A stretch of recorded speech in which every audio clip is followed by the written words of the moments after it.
For 50 years, the Zodiac Killer was a ghost, a faceless predator who vanished after terrorizing California in the late 1960s and early 70s.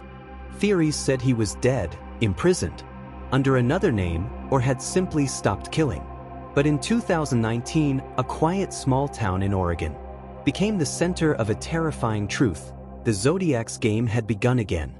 And the man everyone thought was the killer wasn't. Whisper Falls was the sort of place you drove through without slowing down. The population barely crossed 3,000.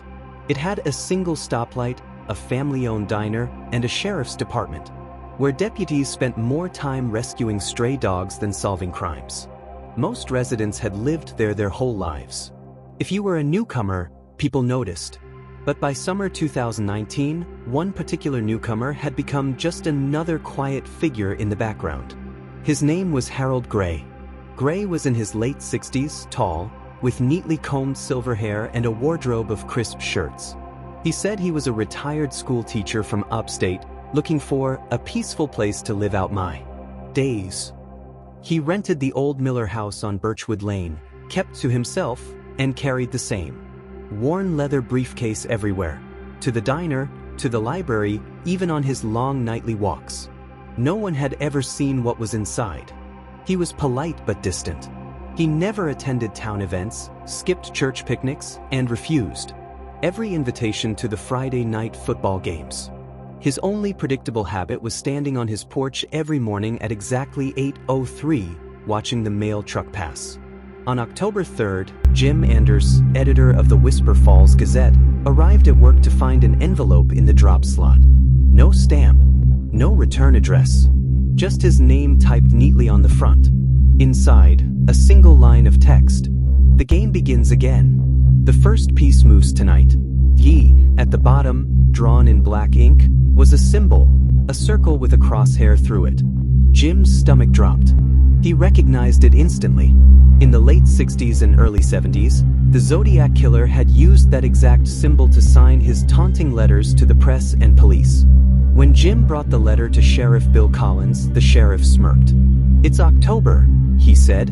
"Some kid thinks they're funny." But later that night, Sheriff Collins's 19-year-old daughter, Emily, vanished. Emily was last seen leaving a friend's apartment at 9:40 p.m. She texted her father at 9:55, "Almost home." She never arrived. The next morning, her car was found abandoned at Deadwood Bridge. The driver's door hung open. Her purse was still on the passenger seat.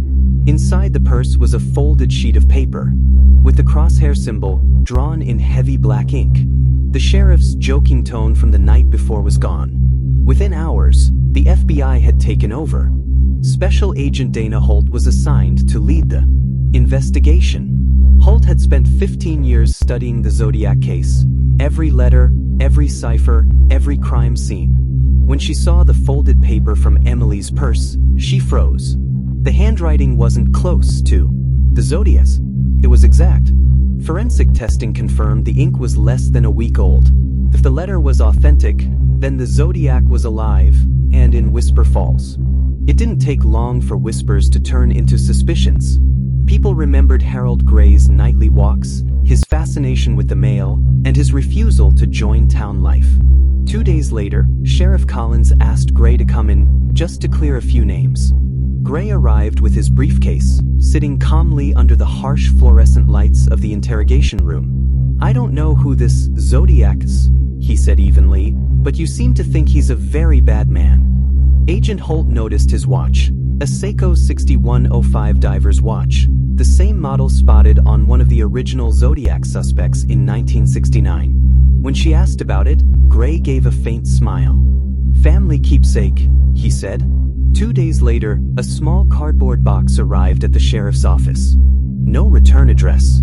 Inside, a blood-stained scrap of blue fabric matched to the shirt Emily was last seen wearing.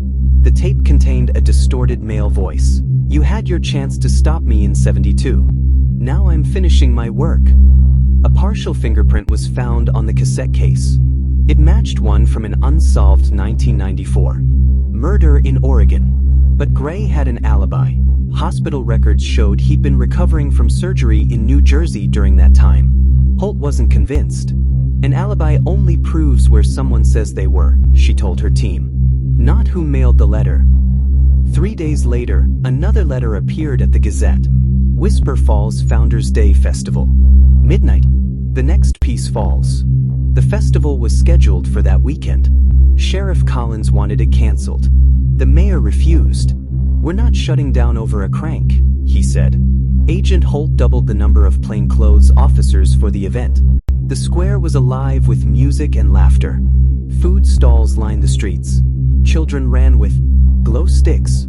And everywhere, Holt's agents scanned the crowd. At exactly 11:57 p.m., the power went out.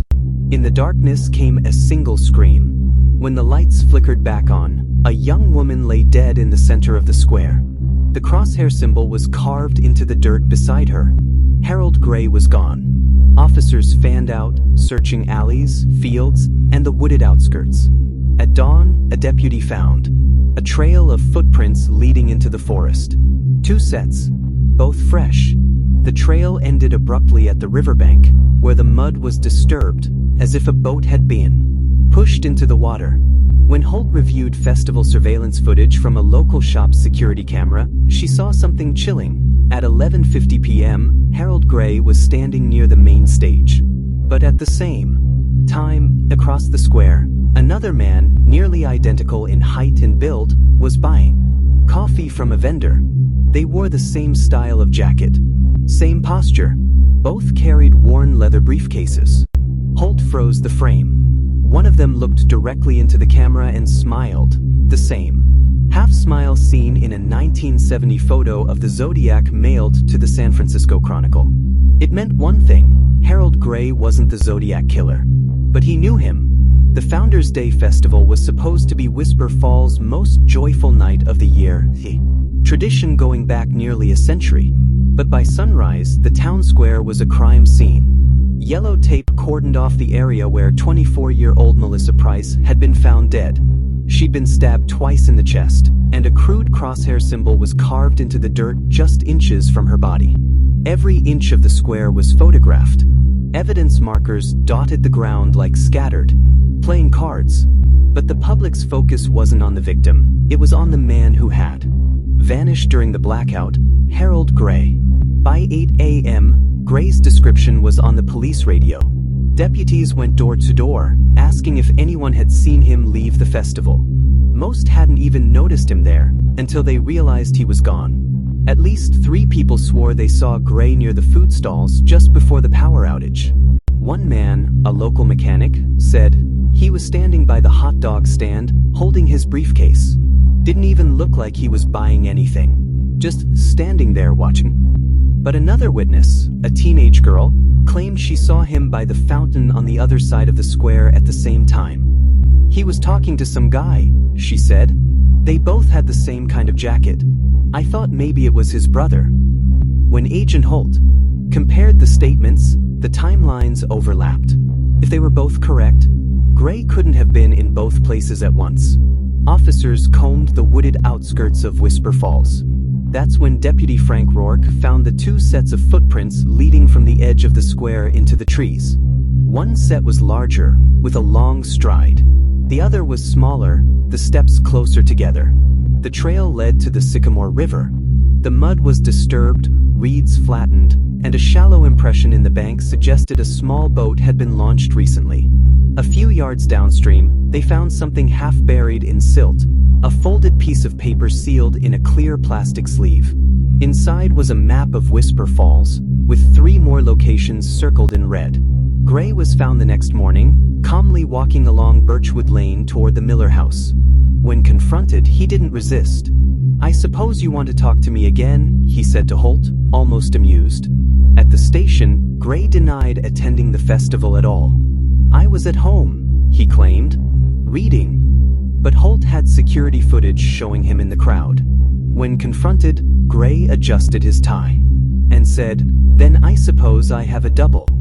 The FBI finally obtained a warrant to search Gray's home and the leather briefcase he carried everywhere. Inside the briefcase, A 1960s-era Smith Corona typewriter. Yellowed newspaper clippings about the original Zodiac murders. A notebook filled with random letters and symbols, a vintage Seiko watch identical to the one on his wrist. A stack of envelopes, each pre-addressed to the Whisper Falls Gazette. No weapons. No bloody clothes. No physical evidence tying him to either murder. When Holt asked about the typewriter, Gray smiled faintly. "Some men collect stamps," he said. "I collect history." The typewriter ribbon yielded nothing. The notebook handwriting was inconsistent with the festival threat letter. And the envelopes were clean. No prints, no DNA. Lab techs tested the Seiko watches, but neither bore any trace of the victim's blood. It was infuriating. Every piece of evidence was circumstantial. Meanwhile, Whisper Falls was unraveling. Parents kept children home from school. The diner, once the social hub, was half empty. People spoke in whispers. And they watched Gray's house. One neighbor claimed she saw a figure in his upstairs window at 3 a.m., but Gray was in FBI custody that night. The partial fingerprint from the cassette case, linked to a 1994 Oregon murder, remained the most promising lead. That victim, a 32-year-old woman, had been stabbed in the chest. The killer left a cryptic note with a crosshair symbol, but the handwriting didn't match the original. Zodiac's. Holt flew to Oregon, hoping to find a link. She did. Sort of witnesses from 1994 described seeing two men together near the scene, one older, one younger. The older man carried a briefcase.